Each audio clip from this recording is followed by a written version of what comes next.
Hello, TikTokers. I'm sure you've heard about this new mobile compensation claim.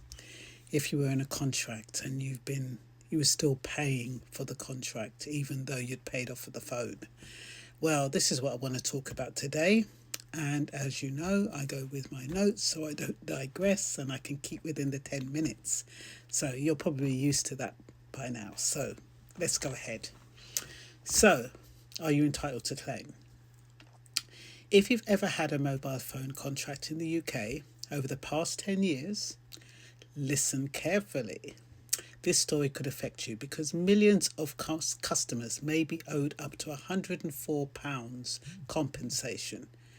£104? I mean, you probably won't get it for another couple of years, but you never know. So, you could be owed up to 104 compensation after some of the country's biggest networks have been accused of overcharging. The companies involved are Vodafone, EE, that includes Orange and T-Mobile, 3UK and O2. The claim is about what's called a loyalty penalty. Essentially, the allegation is that customers kept paying the same monthly bills even after their phones were fully paid off. And I guess that's easy to do, isn't it? Because if you're paying a contract, you kind of forget that you're paying for the phone. So you just keep paying because you think it's a monthly fee. So it's very easy to happen. So think about that for a moment. You sign up for a phone and airtime contract.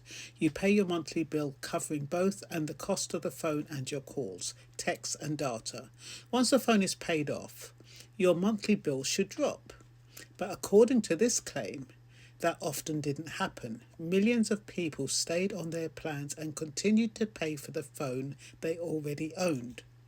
The lawsuit covers contracts signed between the 1st of October 2015 and the 31st of March 2025, nearly 10 years worth of deals.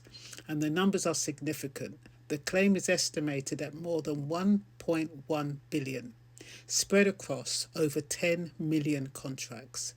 So if successful, eligible customers could receive up to £104 per contract.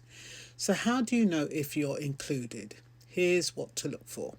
First, were you on a handset plus airtime contract, not a SIM-only deal, with Vodafone, EE, 3UK or O2 during that period? Second, did you remain on the contract after the minimum term ended, continuing to pay the same monthly amount? If so, there's a good chance you're a part of the claim. One important point, this is an opt-out collective action. That means eligible customers are automatically included. You don't need to apply. If for some reason you don't want to be included, you can opt out, but most people won't need to do anything.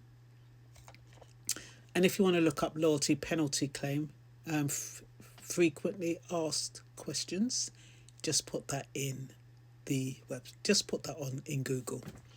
So now, being included in the claim doesn't guarantee a payout. The case has been certified to proceed by the Competition Appeal Tribunal, but the operators are contesting the allegations. So while millions could see money returned, the outcome still depends on the courts. So let's break it down practically. Here's a simple step-by-step guide for UK consumers who might be affected. 1.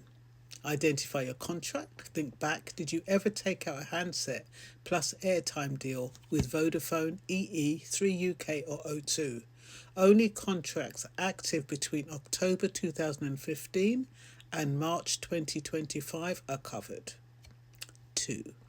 Check if you stayed on after the phone was paid off. Look at your bills. Did your monthly payment stay the same after the minimum term ended? That's the main eligibility criteria. So normally they're for 3 years, I think, 2 or 3 years. So know your inclusion status. If you meet these conditions, you're likely automatically included in the claim. You don't need to apply. Keep your records. Old bills, statements, and contract documents are important. They could be used to confirm your eligibility if needed. Monitor communications. Keep an eye on your post and email for updates for the law firm handling the claim or for the Compensation Appeal Tribunal. They'll explain timelines, confirmation, and any payouts. Understand potential payouts. Eligible customers could receive up to £104 per contract. If you had multiple contracts over time, that could add up. Even outside this claim, there's a valuable takeaway. Always review your mobile bills at the end of the contract. Companies often reward new customers with lower prices, while long-term customers stay on older, more expensive deals. And if your phone is fully paid off, consider switching to a SIM-only deal. It can save you a significant amount. Like me, I'm only paying like £4.95 for like 10 gigabyte. No, not 10 gigabyte. What am I talking about? Yeah, I think it is 10 gigabyte. Anyway, it's more than enough for me. Now, let me talk about why this matters beyond just the money. If the claim is successful, it could set an important precedent in the UK mobile market. It may force operators to change the way they price handsets plus airtime contracts, making them fairer for long-term customers. In other words, it's not just about £104, it's about fairness and transparency in the mobile industry. So let's recap just in case. Check if you've had a handset plus airtime contract with Vodafone, EE, 3 UK or O2 between October 2015, March 2025. Did you stay on the plan after the phone was paid off, paying the same monthly amount? If yes, you're likely to be included. Keep your bills, monitor updates, and be aware that the case is still going through the courts.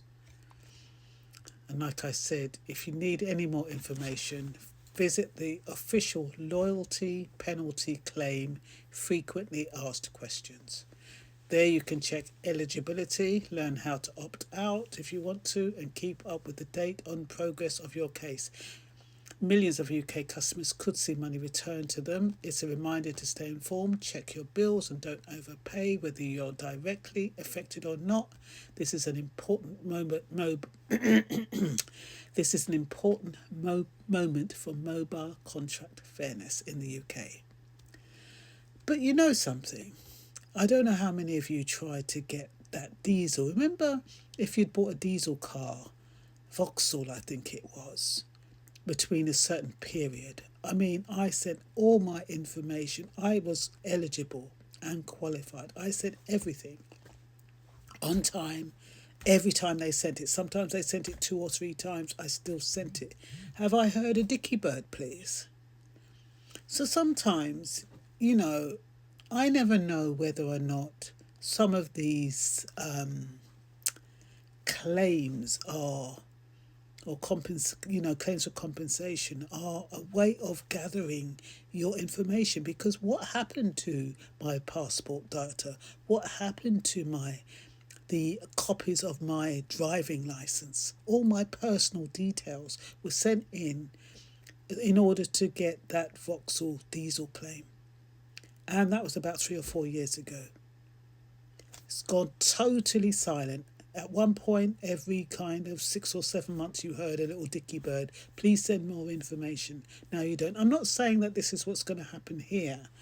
But I'm just saying, sometimes it's a bit frustrating when you follow the rules and you do these things in good faith and then nothing happens. I don't know if that's happened to you with that Vauxhall diesel compensation claim that they were going on about few years ago. I don't know how many years ago it is now. Could even be 5 years ago. But I'd never got a dicky bird, and I haven't heard anything since. And they have all my data. So just make sure that you're dealing with the right person. Loyalty penalty claims. If anybody else tries to get information from you, just be careful.